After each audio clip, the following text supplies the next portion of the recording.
जैसे जैसे आप भगवत मार्ग में आगे बढ़ेंगे तो हो सकता है आप और इंद्रियों को शासन में लेने की चेष्टा करें। हो सकती है भी इंद्रिया और शासन में, आप देखना न चाहें, सुनना न चाहें, बोलना न चाहें, चखना न चाहें। पर भक्ति का परम विरोधी शत्रु ये काम बख्शने वाला नहीं। ये बहुत भयानक शत्रु है काम, जनेन्द्रिय जन्य संयोग जन्य काम। प्रायः मार के गिरा देता है, आगे नहीं बढ़ने देता। ये काम शत्रु ऐसा है, सबसे बड़ा भयंकर ये राक्षस है। ये इतना खाता है फिर भी कभी खाता नहीं, अर्थात चाहे जितना भोग लो कभी तृप्ति होने वाली ही नहीं है। भगवान ने इसे बहुत बड़ा वैरी कहा है गीता जी में, और अर्जुन से कहा मार इस दुश्मन को, मार, सबसे पहले इस काम को गिरा। अब आप विचार करके देखो, यदि आप अपने हाथ से ही, अपनी वासना से, अपनी कामना से, अपनी चेष्टा से इस काम का स्वागत करते हैं तो आपकी कहां स्थिति होगी।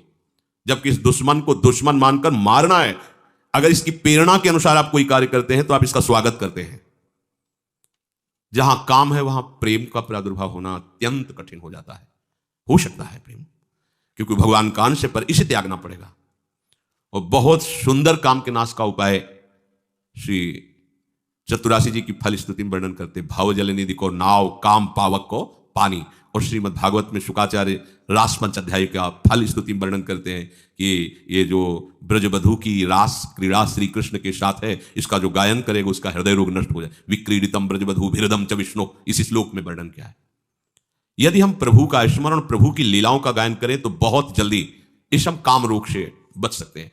इसकी बचने की एक वृत्ति है, युक्ति है, अगर वो आप पास रख लें तो आप बच जाएंगे। वो युक्ति नहीं है तो फिर आपको घसीट ले जाएगा।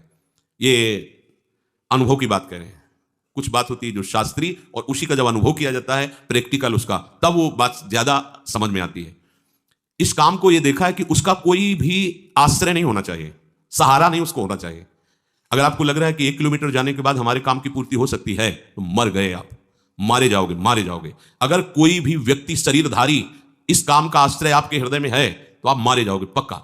हम उस शरीरधारी के पास पहुंच जाएंगे तो इसकी पूर्ति हो जाएगी। तो आप चाहे जितना ना ना ना करते रहो, इसका प्रमथन स्वभाव है, इसका नाम मनमत है। ये मन को ऐसा मथेगा कि आपको वहीं पहुंचना पड़ेगा। पहले कनेक्शन हटाओ, कहीं भी इसके लिए व्यवस्था नहीं होनी चाहिए। आपको अनुभूत बात बता रहे हैं, इसके लिए व्यवस्था नहीं होनी चाहिए। अगर व्यवस्था है तो ये अव्यवस्था फैला देगा। बहुत ही जोरदार विरोधी है, ये छोटा मोटा विरोधी नहीं। ये समझो ये ढहा तो सब ढहा गया, ये गिरा तो पूरा का पूरा पहाड़ गिर जाएगा समझो।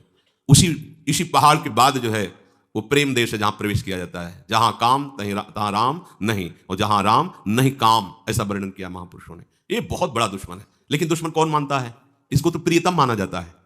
अंदर से देखो, इसे तो सुख माना जाता है, इसे तो बहुत गुप्त रखा जाता है, इसे तो हृदय में छुपा के रखा जाए। अगर कोई कह दे तुम कामी, तो कहेगा तुम, तुम्हारे बाप कामी, हम कामी कैसे हो सकते हैं? वो गुस्सा हो जाएगा। वो हृदय में हमारे ये दुश्मन छिपा हुआ है, दूसरा उसे बताना चाहता है, हम स्वीकार नहीं करेंगे, उसे बिल्कुल छुपा के रखेंगे। ये सबसे बड़ी कमी हो रही है।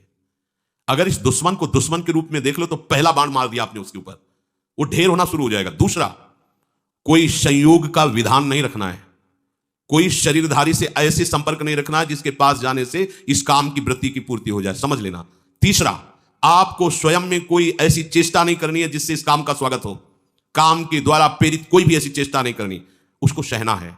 जो सहन करता है वही भक्तिवान होता है। सहत सहत बाढ़ भगति, और इसे सह वही सकता है जिसने भगवान के नाम का आश्रय लिया है, भगवान के चरणों का आश्रय लिया है, प्रियालाल के सांवले गोरे चरणारविंद का आश्रय लिया है। सहना कोई कठिन बात नहीं है उनके लिए जो भगवद आश्रित है। भगवद आश्रय नहीं, फिर सहना तो बड़े बड़ों को ये अपने आकर्षण में घसीट लेता है। पहली बात, इसको दुश्मन मानना है, शत्रु को शत्रु। भगवान कह रहे हैं ये योगियों का, परमार्थ के पथिकों का, ज्ञानियों का नित्य बैरी। ये नित्य बैरी भगवान ने कहा है, ये ऐसा वैसा दुश्मन नहीं है। परमार्थ के पथिकों का सीधा विरोधी है काम। पर आश्चर्य, हम इसको दुश्मन नहीं मानते। ये आया और हम स्वागत के लिए तैयार हो गए। जैसी आज हमको ये चाहिए, जैसे कोई अतिथि आवे ना, आज हमको ये चाहिए, हाँ अभी अभी व्यवस्था करते हैं, हम ऐसे उसका स्वागत करते हैं। देखो वो जो प्रेरणा करता है, हरि गुरु की सब आज्ञाओं को रौंद करके हम वही करते हैं जो काम प्रेरणा करता है। अगर आप पहली बात स्वीकार करें कि हमारा दुश्मन है, तो आप फिर पैतरे सीख जाएंगे इसको परास्त करने की, क्योंकि आपके साथ हरि गुरु का कृपा बल है। बिल्कुल पक्का मानिए, पहली बात आपको इसे शत्रु रूप में देखना है शत्रु। भगवान कह रहे हैं कि ज्ञानी ना नित्य वैरिणा, ज्ञानियों का नित्य वैरी है काम, परमार्थ मार्ग के पथिक का। दूसरा, कोई भी संयोग नहीं रखना।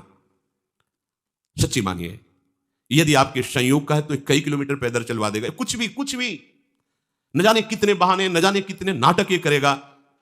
बिल्कुल बिल्कुल आप ये समझ लीजिए कि वो हम वाणी से नहीं कह सकते। ये भगवान व्यास देव जी कह रहे हैं, बलवान इंद्री ग्रामो विद्वानमपि करसति, विद्वानमपि करसति। अज्ञानियों की बात जाने, ज्ञानियों का नित्य बैरी है। तुम्हें शास्त्र का ज्ञान सब है, पर संयोग से कभी भी किसी भी तरह से इस काम का स्वागत नहीं होने देना। अब आप अपनी दृष्टि डालिए, कोई ऐसा तार तो नहीं है जहां इसको स्वागत के लिए हमारी गुंजाइश हो। बिल्कुल उसे काट दीजिए। हाँ, भागिए, ऐसे संग से दूर रहिए, चाहे स्त्री शरीर हो चाहे पुरुष शरीर हो, जिसके संग से कुमति उत्पन्न होकर प्रेम रस मार्ग में बाधा खड़ी हो जाए, हमारा दुश्मन है। तीसरी बात, अपने द्वारा अपना नाश मत कीजिए। दूसरा कोई शरीर का संयोग तो आपका नहीं है, पर आपने ऐसी कुचेष्टाएं सीख रखी है कि आप काम का स्वागत करते हैं। बहुत बड़ी हानि है। स्वप्न में भी तुम्हें परमानंद का अनुभव कैसे हो सकता है जब तुम ऐसे गंदे काम करते हो?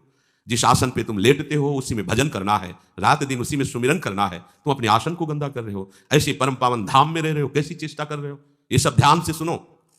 ये सावधानी, ऐसी सावधानी जहां किंचन मात्र इसको कोई गुंजाइश नहीं मिलनी चाहिए काम को। चौथी बात, ऐसा कोई दृश्य देखने की चेष्टा मत करो जिससे इसका स्वागत हो। अगर कहीं ऐसी बाह चलते फिरते दृष्टि पड़ जाए पशु पक्षी पर भी, तो प्रिया प्रीतम का भाव करके प्रणाम करो, आगे बढ़ो। चिद चिद लक्षणम सर्वम राधा कृष्ण में जगत। दोबारा दृष्टि नहीं जानी चाहिए। किसी माता बहन पर कहीं कोई ऐसी दृष्टि जाए, मानसिक प्रणाम करो, हट जाओ। जो चाहे आपन कल्याणा, सुजस सुमति शुभ गति शुभ नाना, सो परनार लीलार गुसाई, तजौ चौथ के चंद किनाई। यदि आप काम पर विजय प्राप्त करना चाहते हैं तो विरोधी भाव जहां से प्रकट होते हैं, ऐसे शरीरों के दर्शन करने से बचिए, सावधान रहिए। मति गति सब भ्रष्ट हो जाएगी। केवल काम की ही एक ऐसी वृत्ति है जो सर्वनाश कर देती है। क्योंकि काम की पूर्ति ना होने पर क्रोध आता है, काम की पूर्ति होने पर लोभ आता है। जैसे जैसे कामनाओं में बहते जाओगे तुम्हारी मोह ममता बढ़ती जाएगी, अहंकार, सारी की सारी जड़ है ये काम। इसीलिए कठिन शब्द लगा है। कठिन काम वासना पाप का करके पूरी तरह विनाश। सच्ची मानिए, ये मन बहुत हमारा बेईमान है, ठग है। ये इनसे मिला हुआ है, विपक्ष से मिला हुआ है। हम भजन में रुचि प्रकट कराने के लिए जब इस मन को बैठालते हैं कि नाम जप कर, मंत्र जप कर, तो ये थोड़ा सहयोग देकर फिर हमसे अपना सहयोग मांगता है। थोड़ी देर ये मनोरंजन तो कर लेते हैं, थोड़ी देर ये काम तो कर लेते हैं, थोड़ी देर ऐसा, बस इसकी इस बात को, सलाह को मत मानना। ये ठगों से मिला हुआ है, लुटवा देगा, पूरा का पूरा लुटवा देगा, विश्वास कीजिए। फिर आगे चलकर एक ऐसी स्थिति आती है जिसमें काम का स्फुरण होता है। ऐसे स्फुरण हुआ, शांत हो गया, क्योंकि उसके लिए कोई भी बढ़ावे वाली वस्तु नहीं रह गई। न स्वयं में क्रिया है, न कोई संयोग का विधान है। तो ऐसे स्फुरण हुआ, खान पान या किसी जरा सा क्रम बिगड़ गया, ऐसे स्फुरण हुआ, फिर शांत। फिर जब आनंद की अंदर स्फूर्ति होती है, ये रह ही नहीं जाता है। फिर जब भाव प्रकट होता है तो आसपास विषय बिछा हुआ हो तो भी जैसे भुने हुए चने में कहीं अंकुरण नहीं हो सकता। दिखाई चना वैसा ही देगा आपको, वैसी आकृति वैसा, पर उसे कितना भी खाद पानी लगा दो नहीं। ऐसे ही नहीं स्वात्मा रामम विषय मृग तृष्णाम भ्रमयति। जो आत्मस्वरूप प्रभु का साक्षात्कार किए हुए, उसमें काम वासना का उदय ही नहीं होता है। ऊसर बरसई तृण नहीं जामा, संत हृदय जिमि उपज न कामा। जैसे ऊसर भूमि में कितनी भी जल खाद लगा दो अंकुरण नहीं हो सकता, ऐसे ही संत हृदय में कभी काम का प्रवेश नहीं हो सकता। पर पहले था, फिर भगवत आश्रय से, भगवत चिंतन से, भगवत कृपा बल से। नहीं, ऐसा नहीं कि कोई गर्भ से पैदा होते ही निष्काम, या तो भगवान है या तो भगवत प्राप्त महापुरुष जगत कल्याण के लिए जो आते हैं वो होते हैं। तो अपने को हारना नहीं, क्योंकि अपने पास प्रभु हैं, प्रभु का बल है। कठिन काम वासना अपने सबसे बड़ी गलती करते हैं। इसको पहली बात दुश्मन नहीं मानते, दूसरी बात इसकी व्यवस्था रखते हैं, तीसरी बात स्वयं क्रिया की चेष्टा करते हैं, चौथी बात हम ऐसे उसके बढ़ाने वाले दृश्य देखते हैं, बातें करते हैं, सुनते हैं। कैसे गलत संस्कार छोटे छोटे बच्चों में है। अभी एक दिन कुछ बच्चे छोटे छोटे मिलने गए थे, तो उनमें हमने पूछा कि तुम्हें कोई गंदी बात, कोई गंदी चेष्टा, कोई गंदे छूने की ऐसी कोई अभी कहीं ऐसा? तो उन्होंने बोला हाँ, ये हमको सिखाता है गंदी बात। खड़ा किया, क्या तुम गंदी बात बोलते हो? बोलो, निर्भय हो कि बोलो, तुम्हें डांटेंगे नहीं, तुम्हारे अच्छे के लिए पूछ रहे हैं। ऐसी ऐसी गंदी बातें वो बोल रहा था जैसे बड़ा बुजुर्ग बोल रहा हो। कैसे सीखा? माता पिता को ज्ञान नहीं है, वो अपनी चेष्टाएं, अपनी वार्ता गुप्त नहीं रख पाते। बच्चों के आसपास हैं, वो सुनते हैं कान लगा। छोटे बच्चे, उनके संस्कार बिगड़ रहे हैं। कम से कम बड़े माता पिता को इतना तो भी ध्यान देना चाहिए कि हमारे बच्चे सयाने हो रहे हैं, उनकी बुद्धि का विकास हो रहा है। हम ऐसे एक दृश्य, ऐसी वार्ता उनके सामने उपस्थित ना करें कि उनके आचरण बिगड़ जाए। आपको लग रहा है बच्चा सो रहा है और आप बातें गंदी गंदी कर रहे हो, विलासिता की, वो सब पकड़ रहा है। फिर वो आपस में उन्हीं का प्रैक्टिकल करना चाहता है। छोटे छोटे बच्चे भ्रष्ट होते जा रहे हैं, उनके आचरण नष्ट होते जा रहे हैं। उनके पास देखने की सामग्री ऐसी, सुनने की सामग्री ऐसी। बहुत बड़ा प्रभाव पड़ता है जो हम देखते हैं, सुनते हैं और बोलते हैं।